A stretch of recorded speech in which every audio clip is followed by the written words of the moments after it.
चालू केलं ready ready ready ready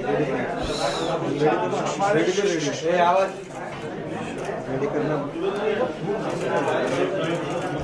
एक मिनिट अरे कनेक्ट थोडे पाठीमागे त्याला पाठीमागे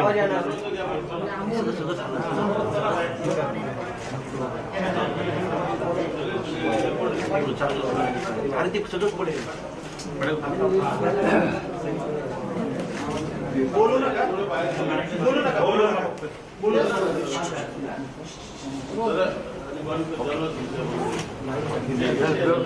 वायरन काँग्रेस आणि राष्ट्रवादी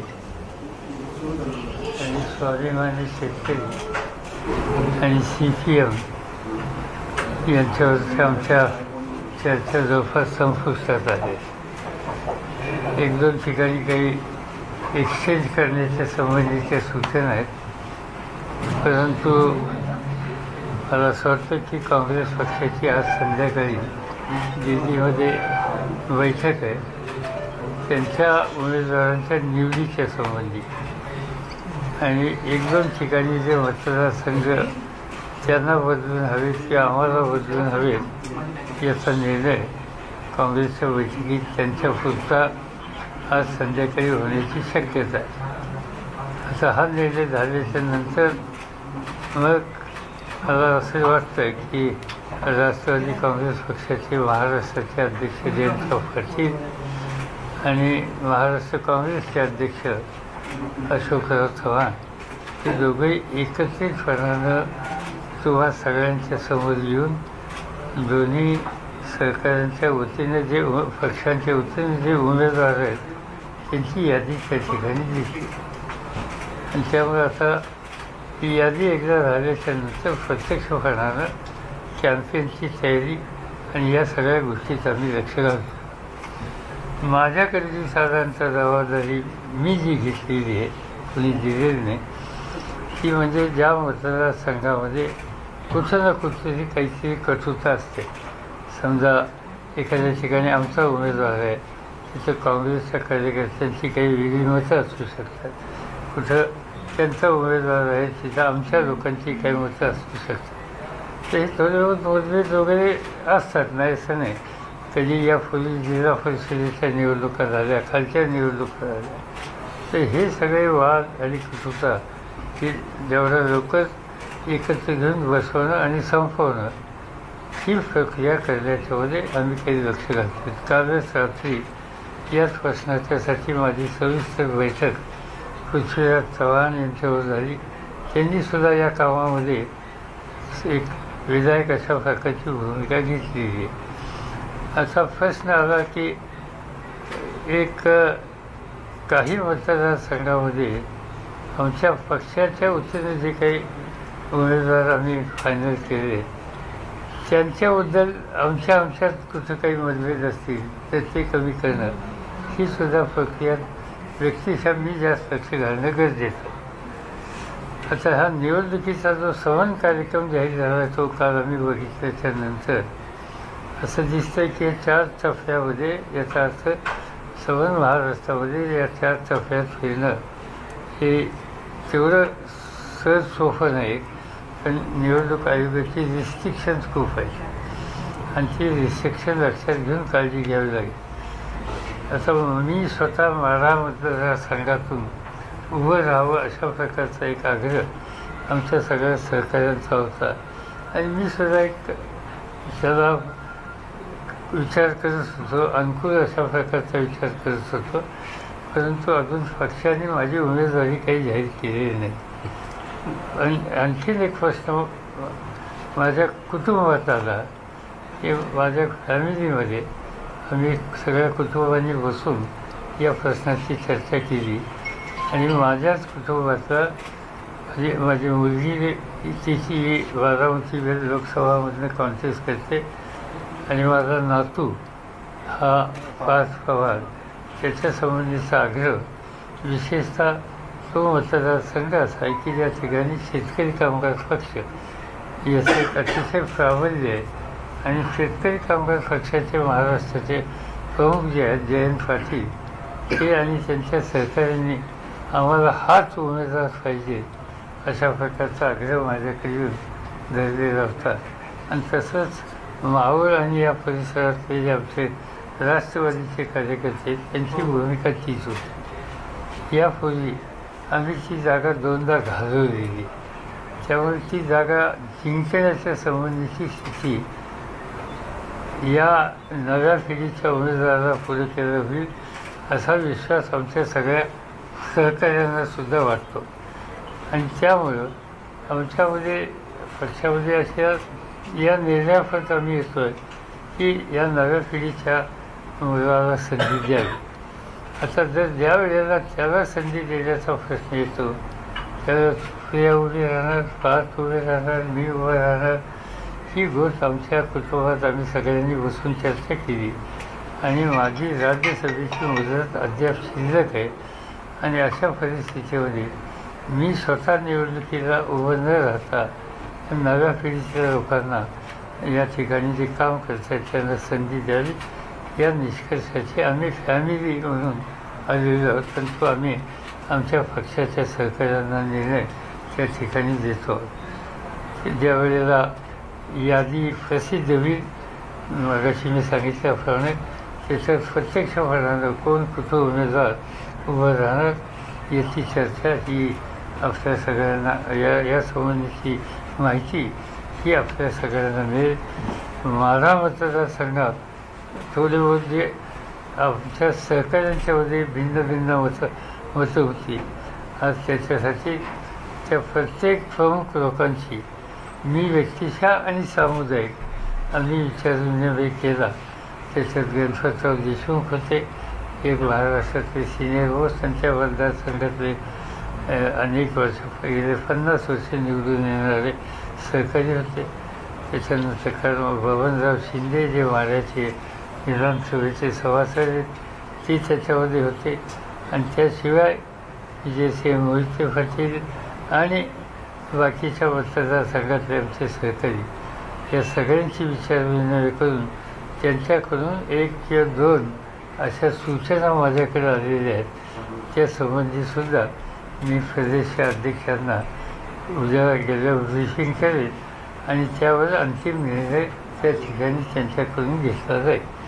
ही एकंदर त्याची परिस्थिती. आता मी काही तुमच्यापैकी म्हणजे तुम्ही नाही कोणीतरी ह्याच्यावर मेसेजेस दिलेले आहेत की मी माघार घेतली, मी आणखीन काही झालं वगैरे. माझ्यापुरतं कदाचित तुम्हाला माहिती असेलच की मी आत्तापर्यंत 14 निवडणुका लढलेलो आहे. महाराष्ट्रामध्ये सातत्यानं 14 निवडणुका लढून कधीही अपयश न घेतलेला उमेदवार मला माहिती नाही. तुमच्या ज्ञानात काही भर असते तर माझ्या ज्ञानात भर घाला. आणि त्यामुळं मला काहीतरी निवडणुकीला सामोरं जायला चिंता आहे वगैरे अशी बातमी कोणती टाकलेली याच्यावर. त्याच्यामध्ये एवढंच सांगायचं की आता 14 निवडणुकीत कधी चिंता वाटली नाही. आत्ताच वाटल्याचं काय कारण मला काही समजत नाही. म्हणजे मागच्या वेळेला कुणाची लाट वगैरे अशी चर्चा होती, आता तशी लाट आम्हाला अजिबात दिसत नाही. या उलट यावेळेला आम्हाला अनुकूल असे चित्र दिसत आहे. परंतु शेवटी पक्ष चालवत असताना एका कुटुंबातल्या किती लोकांनी उभं राहावं त्या बाबतीत आमच्या कुटुंबातली चर्चा माझ्या दृष्टीने महत्त्वाची आहे. आणि मला असं वाटतं की हळूहळू आम्ही लोकांनी समज राज्यात नव्या पिढीला प्रोत्साहित करावं हा त्याच्या वाटण्याचा हेतू आहे. पार्थ पवारांना उमेदवार देताना थोडी घाई गडबड झाली असं वाटत नाही? घाई म्हणजे थोडी गडबड लवकरात इतकं तरुणचं नेतृत्व अनुभव नाही, परत उलट प्रचार होण्याची पण होऊ शकते. असं की आम्ही जे सगळे उमेदवार निवडतो आमच्या दृष्टीनं इलेक्टिव्ह मेरिट्स आणि लोकमान्यता या 2 गोष्टीच्या क्रायटेरियामध्ये जे बसतात त्यांचा विचार आम्ही करतो. आणि त्याच्यामध्ये आमच्या सगळ्या सहकाऱ्यांचा जो आग्रह आहे त्याचा आम्ही सन्मान करतो. आज त्या पद्धतीचा प्रस्ताव आमच्याकडे आलेला. सुजय विखे उद्या आज भाजपमध्ये प्रवेश करणार अशी चर्चा होती. वास्तविक विखे बऱ्याच वेळा तुमच्याकडे आले आणि नगरच्या जागेसंदर्भातही राहुल गांधींपर्यंत चर्चा केली होती. नेमकं काय कारण झालं म्हणून ते बिनसलं? जसं बिनसलं काही नाही, ही जागा राष्ट्रवादीकडे पूर्वी होती. एक आज त्या 6 विधानसभा मतदारसंघ आहेत, त्या 6मध्ये 2 विधानसभेचे सभासद सिटिंग राष्ट्रवादी काँग्रेस पक्षाचे आहेत.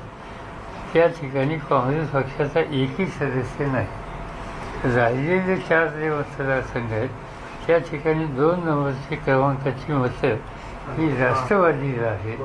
आणि त्यामुळं जर हा मतदारसंघ राष्ट्रवादीचाच असताना नगर जिल्ह्यात शिर्डी हा काँग्रेसकडं आणि हा राष्ट्रवादीकडं, आणि त्यामुळे जो राष्ट्रवादीकडे मतदार आहे, जिथे राष्ट्रवादीचे आमदार सिटिंग आहेत, ती जागा मागण्यात काही कारण नव्हतं.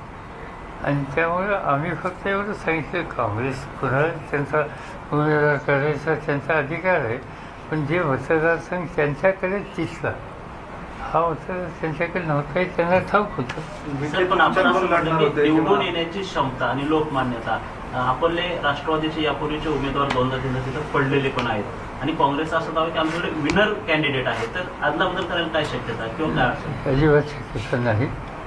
या ठिकाणी राष्ट्रवादीचेच उमेदवार उभे राहतील, याच्यातलं वाद नाही. निवडून येण्याची याच मतदारसंघामध्ये विखे म्हणजे बाळासाहेब विखे हयात नाहीत, त्यांचा पराभव आम्ही लोकांनीच केलेला होता. त्यावेळी निवडणुकीची जबाबदारी माझ्यावरच होती, आणि त्यांचा पराभव झाल्याच्यानंतर त्यांनी माझ्या केसही केलेली होती, कदाचित तुम्हाला माहीत असेल तर. आणि त्याच्यामध्ये माझा कॉन्टेस्टिंग राईटसुद्धा रद्द केलेला होता. शेवटी सुप्रीम कोर्टात मला न्याय मिळाला. त्यामुळं ही सीट आम्ही जिंकू शकतो, आणि त्या कुटुंबातली व्यक्ती आमच्या म्हणजे काँग्रेस पक्षाच्या आम्ही एकत्र असताना त्या ठिकाणी विजयी झालेली नाही, हा इतिहास आहे. सर, लेकिन अभी आज जो चर्चा हुई तोच विचार आहे का साहेब या सगळ्या आत्ताच्या एकूण राजकारणाला, किंवा सुजयनं राष्ट्रवादीत प्रवेश साधी केला? गोष्ट आहे. म्हणजे राष्ट्रवादीमध्ये प्रवेश करण्याची कल्पना आम्हाला मांडलेली होती, तर आज पक्षात जे लोक आहेत त्यांना बाजूला ठेवून नवीन एकदम म्हणजे समजा आमच्याकडे उमेदवार नसता तर कदाचित तुम्ही म्हणता तो विचार केला असता, पण आज ती अवस्था नव्हती. सुजय विखे भाजपमध्ये जाणार आहेत अशी चर्चा सुरू आहे, तर त्यामुळे आघाडीवरती काय परिणाम? मला तर काय वाटत नाही, कारण काही आघाडीच नव्हतेच ते. त्यांचं काही योगदान आघाडीमध्ये मी तर पाहिलेलं नाही, आणि त्यामुळं आघाडीवर परिणाम होण्याचं काही कारण नाही असं मला वाटत नाही. आणि दुसरी गोष्ट अशी मला खात्री आहे, काँग्रेस पक्षामध्ये आज विरोधी पक्ष नेते काँग्रेस पक्ष जे आहेत ते काँग्रेस पक्षामध्ये आहेत. त्या जिल्ह्याच्या जिल्हा परिषदेच्या अध्यक्षा त्या कुटुंबाच्या त्या ठिकाणी आहेत, आणि या सगळ्यांचा काँग्रेस निश्चयाबद्दल माझ्या मनात शंका नाही. त्यामुळे निश्चयानं ते काँग्रेसच काम करतील याची मला खात्री. प्रयत्न तुमचे चालले, वंचित बहुजन आघाडीला सुद्धा बरोबर घेण्याचे प्रयत्न सुरू होते, पण आज मी त्याच्यात चर्चेत नव्हतो, कधीच नव्हतं. मी चर्चेला फक्त होतो स्वाभिमानी शेतकरी यांच्याशी आमचं बोलणं झालं. स्वाभिमानी शेतकरीच्यासाठी आम्ही ज्या काही जागा, आम्ही म्हणजे राष्ट्रवादी काँग्रेस, आम्ही ज्या जागा सोडायची अपेक्षा होती त्या बाबतीत आमची आणि शेतींची समाधानकारक चर्चा झालेली आहे. त्यांच्या सूचनेप्रमाणे आम्ही जागा सोडण्याचा निर्णय मान्य केलेला आहे.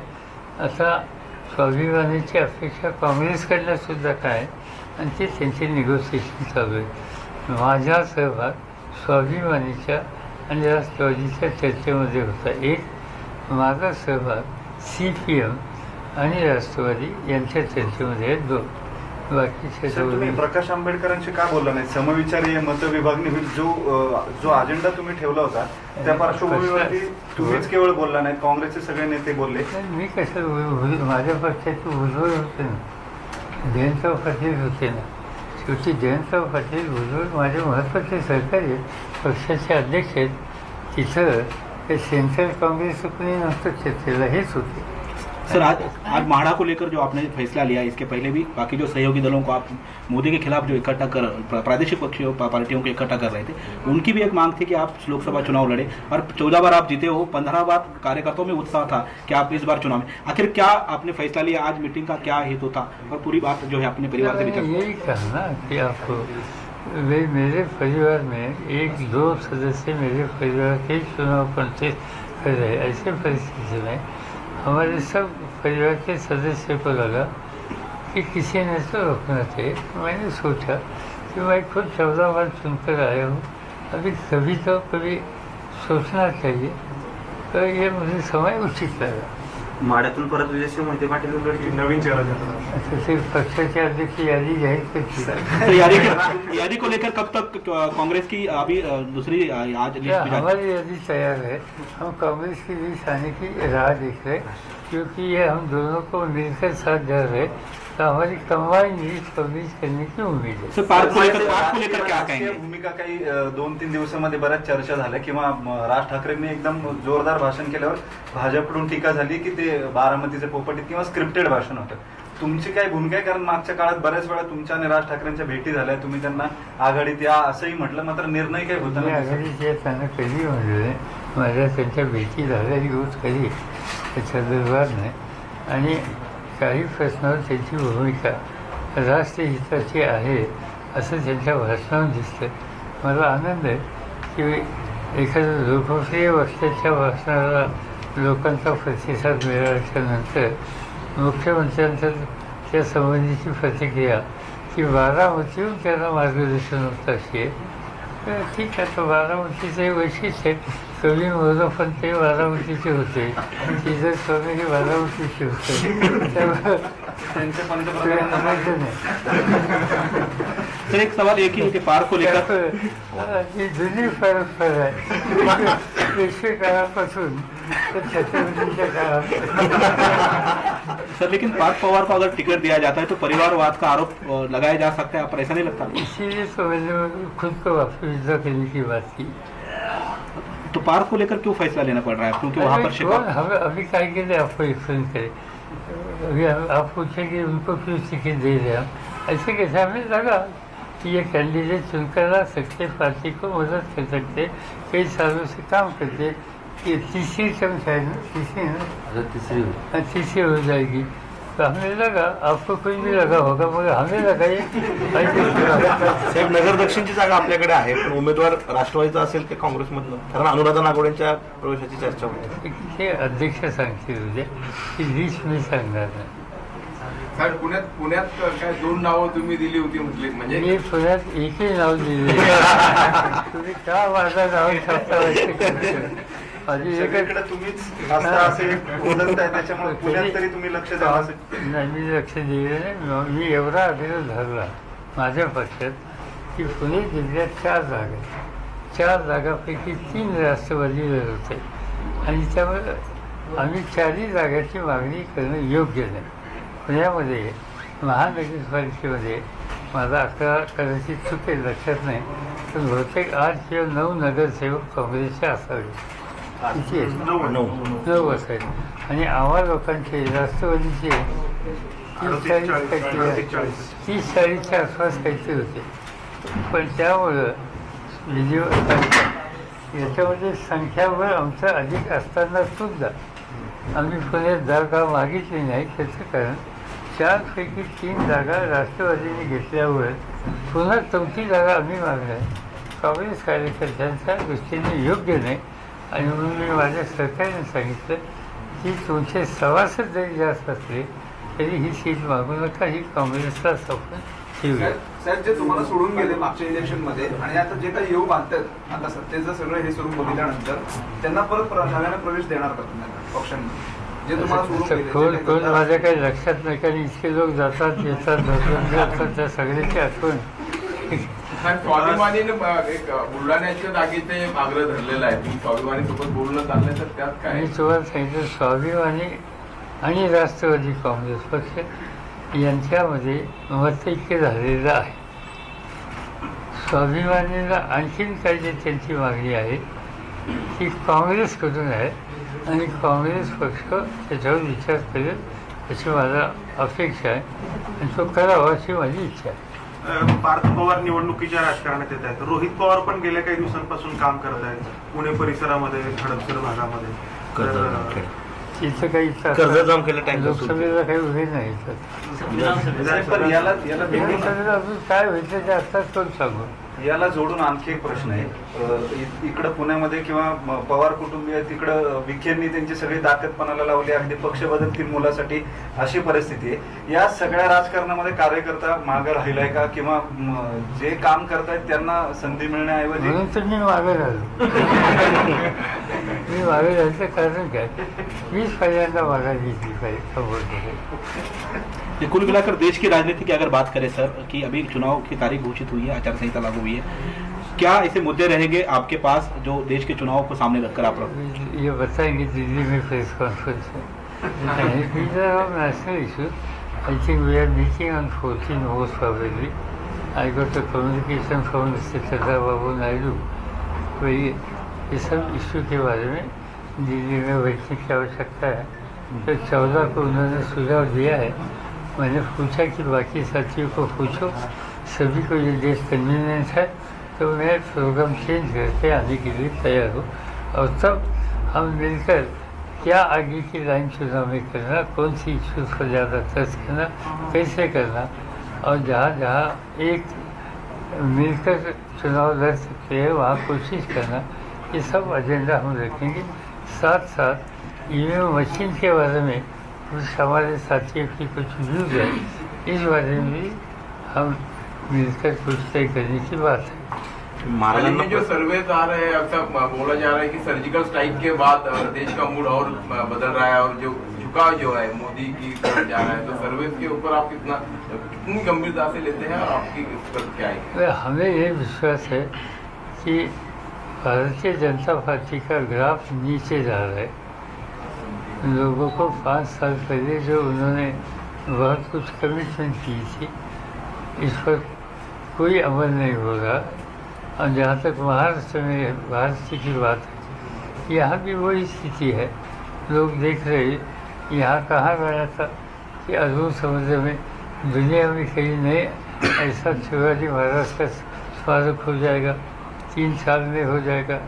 अभी तक वहाँ कुछ प्रधानमंत्री आए थे और मुख्यमंत्री भी गए थे, और किसी ने वहाँ जाने का प्रयास किया. इसमें बेचारी किसी की वहाँ मृत्यु भी हो गया, एक्सीडेंट हो गया. ये सब होने के बाद वहाँ अभी तक कोई ईद भी देखी है ऐसा हमें लगता नहीं. ऐसा कमीशन की थी, समुद्री मार्ग कमीशन किए थे. समुद्री मार्ग की पूरी जमीन भी अभी एक्वायर हुई है. ये अहमदाबाद से मुंबई तक बुलेट ट्रेन हमने पढ़ा था कि ये कमीशन थी, वहाँ भी अभी ज़मीन भी एक्वायर नहीं की. ऐसी कई बातें हैं कि जहाँ आज जिनके हाथ में हुकूमत है उन्होंने कुछ अमल नहीं किया. और इसलिए इस पर ही सर्च करने के बाद महाराष्ट्र की इशू पर हमारी होगी और नेशनल इशूज़ हम दिल्ली में बैठकर कुछ तय हो जाएगा. तो ये भी इशू साथ साथ रहेगी. महाराष्ट्रात 4 टप्प्यांमध्ये निवडणूक होतीये, तर त्याचा काय परिणाम होईल? म्हणजे प्रचाराला अधिक वेळ मिळेल? त्यामुळे आम्हाला फिरायचं नाही.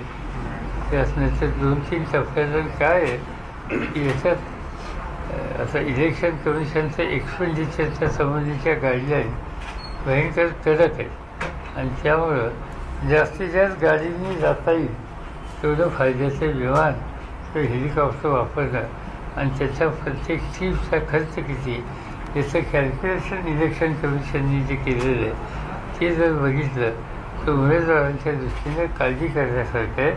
आणि म्हणून जेवढं जास्त दिवस येतील आणि जेवढं जास्त गाडीने जाता येईल हा आमचा प्रयत्न राहील. आणि त्या दृष्टीने हे 4 टप्पे एका दृष्टीने आम्हाला मदत होणार आहे. माढ्याचे सगळे नेते तुम्ही एकत्र केले होते, फक्त संजय शिंदे जे बबन शिंदेचे बंधू आहेत, तर भाजपकडून ते उमेदवार असू शकतील अशी एक चर्चा आहे जी आपल्या पक्षात. आम्हाला माहिती म्हणजे असं काही मी ऐकलेलं नाही. मी ऐकलं भाजपने कोणते उमेदवार तिथे ऑलरेडी जाहीर केलेलं. असं निदान तुम्ही जो वाटणं छापताय. साहेब, आता माड्यानंतर तुम्ही करायचं नाही ठरवलेलं आहे. असं असताना तुम्ही मात्र म्हणजे जर संधी आली आणि तशी परिस्थिती दूर आली तर साहेब पंतप्रधान व्हावेत अशी अनेकांची इच्छा. तुमच्या शेजारी बसलेले उजव्या हाताला उदयन महाराजांनी देखील बोलून दाखवलं. तर पॉईंट असा आहे की देशाचं नेतृत्व करण्याच्यासाठी उचित नंबर संसदेमध्ये असला पाहिजे.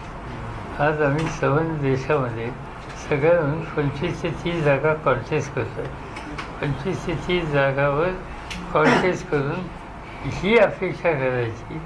मी थोडंसं वास्तवतेचं भान ठेवून राजकारणात उलटो वागतो, रॅशनल अप्रोच घेतो आणि त्यामुळे याच्यावर मी काही भाष्य करण्याची गरज नाही. कारण मला ठाऊक आहे की आमचा नंबर नियमित केला. सर्व सवाल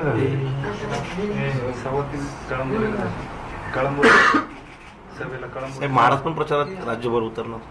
कुठं राज्यात आता मी आता नव्या मुंबईत आम्ही दोघंही चाललो. आता सवाल आहे ना आपली सवाल कळंबोलीला. इथून आम्ही सुरूच करतो. आमची जंग हमारा शुरू हो रहा है. छत्रपति को साथ लेकर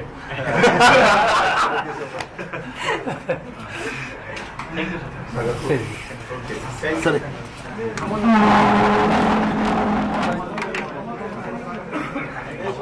आपण बघतोय शरद पवारांची पत्रकार परिषद पुण्यामध्ये झालेली आहे. त्यांच्याबरोबर उदयनराजे भोसले सुद्धा होते आणि या सगळ्यामध्ये आपण माढा लोकसभा मतदारसंघातून उभं राहणार नसल्याचं शरद पवारांनी जाहीर केलेलं आहे. मात्र आपण चिंतेपोटी जाहीर केलेलं नाही. एकाच घरात जास्त उमेदवार नकोत आणि त्यामुळे आपण कुटुंबियांनी मिळून हा निर्णय घेतलाय. मात्र हे सांगतानाच मावळमधून पार्थ पवारच उमेदवार असतील हे सुद्धा शरद पवार यांनी स्पष्ट केलेलं आहे आणि त्यामुळे पार्थ पवार यांना उमेदवारी मिळणार की नाही याची जी चर्चा राज्यभरामध्ये सुरू होती त्याचा आता त्या शरद पवार यांच्या बोलण्यानं ते मात्र स्पष्ट झालेलं आहे. पारच्या उमेदवारीसाठी कार्यकर्त्यांनी मावळ मतदारसंघातले आग्रह धरला होता, राष्ट्रवादीच्या नेत्यांनी आग्रह धरला होता आणि त्याचबरोबर मावळमध्ये जो शेकाप पक्षाचं प्राबल्य मोठ्या प्रमाणावर आहे त्या शेकापचे जे आमदार आहेत आणि शेकापचे प्रमुख नेते आहेत राज्यातले जयंत पाटील यांनी सुद्धा पार्थ पवारच उमेदवार हवा अशा प्रकारची मागणी केलेली होती, असा आग्रह धरलेला होता आणि त्यामुळे पार्थ पवार यांना उमेदवारी मावळमधून देण्याचा निर्णय घेण्यात आल्याचं शरद पवार यांनी सांगितलं. आणि त्याचबरोबर माढा लोकसभा मतदारसंघातून आपण उमेदवार नसणार आहे आणि उमेदवारांची यादी जयंत पाटील जे आहे ते जाहीर करतील असं सुद्धा त्यांनी सांगितलेलं आणि माढा उमेदवारांचा निर्णय चर्चा करून ठरवू असं सुद्धा शरद पवारांनी स्पष्ट केलंय.